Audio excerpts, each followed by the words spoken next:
When you see someone who's the best in the world at what they do, they're being rewarded in public for what they've practiced millions of times in private. George Bernard Shaw said there are two kinds of people in life. You know, he said those that make things happen, those that watch things happen, and those that don't know what happened. See, a lot of people want to exempt themselves from taking responsibility. All they want to do is talk about the problem. Every time you see them, they'll tell you their story over and over and over and over again. You want to take responsibility for your life. I got me here, I can get me out of this. And I'm getting out. I'm not going to be a volunteer victim. Take full responsibility for your life. Accept where you are and the responsibility that you're going to take yourself where you want to go.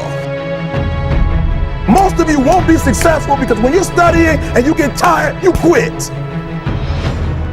And I'm here to tell you today, if you got somebody came to my office the other day crying. I said, look, don't cry to give up, cry to keep going. Don't cry to quit. You already in pain, you already hurt, get a reward from it. Don't go to sleep until you succeed. Listen to me, I'm here to tell you today that you can come here, you can jump up, you can do flips, you can be excited when we give away money, but listen to me, you'll never be successful until I don't have to give you a dime to do what you do. So part of beginning to get unstuck, you've got to decide that the behavior pattern that you have adopted doesn't work for you. You've got to change your strategies, and changing your strategy means reinventing your life, recreating you, and you have the power to do that. You can decide that you're going to change, that you're not going to be a wimp. You can decide that you're going to stand up to life. You can decide that I'm going to live each day as if it were my last. You have the power to make that decision. You can decide, I'm going to work on myself and develop myself. I'm going to empower me. And all of these things that are happening to me right now, they're just temporary inconveniences. They're not stronger than I am. I'm in charge here. You have to tap into suffering every day of your life because we have so much scarring that we have to clean up. You have to look at suffering as almost like I look at failure. To succeed, you must fail. In failure and in suffering, all the answers are in there. No matter what you face, no matter how bad it is going to be, when there is a challenge, and by a challenge I mean anything in life, any challenge, anything that you're facing, the only way to overcome the challenges that you face is to start walking. Take that step every day, no matter what you are facing. Get up and start walking.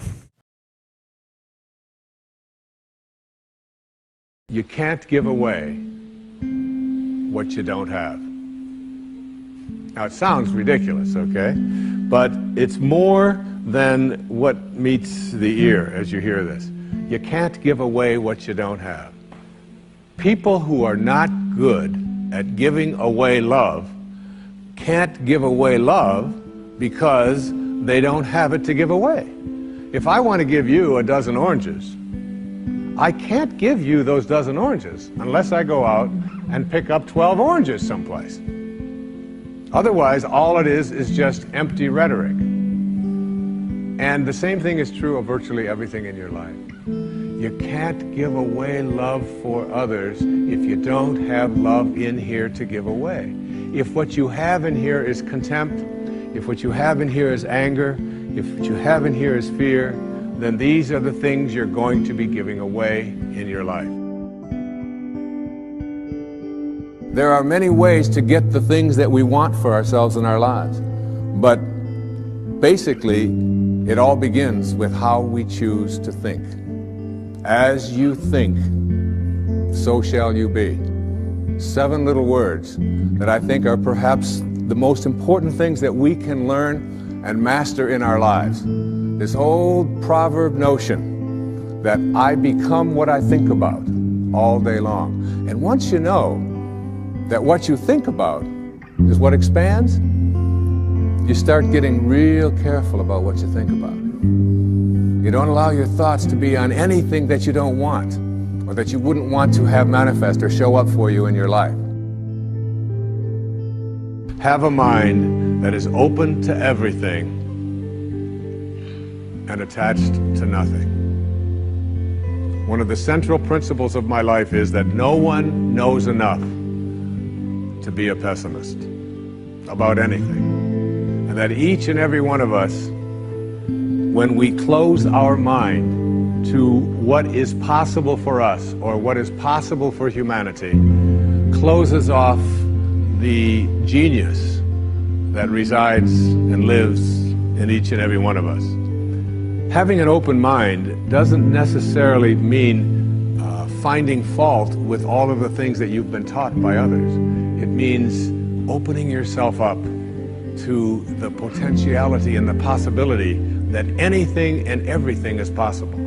So having a mind that is open to everything and attached to nothing really means finding within ourselves the ability to get rid of a trait that I find so common in the contemporary world. Do you know that most people that I meet spend their lives looking for occasions to be offended? They actually are out there hoping that they can find some reason to be offended. And there's no shortage of reasons. They're out there everywhere. The way this person dressed, what this person said, they turn on their TV, they hear the news, they're offended by this, someone used language that they didn't like, someone doesn't share the same customs that you, and people all day long. In fact, if you keep track tomorrow, you will find probably 100 reasons that you can go around being offended. But a mind that is open to everything and attached to nothing is a mind that says, I'm never looking for anything to be offended by. And that whatever anybody else out there has to say, my response to that is, that's an interesting point of view. I've never considered that before. Talking about past and future and excessive emphasis on past and future in your life, yes, of course you need to have, there's nothing wrong with having a certain intention of what you want to achieve, take steps towards it. It's part of living here in this dimension. You can't just say, I'm never going to plan anything anymore, just take life as it comes. Well, some people try to do that, but they're not that happy either after a while. So then your life will get very diffused. And so to have an intention, to make a plan, perfectly fine.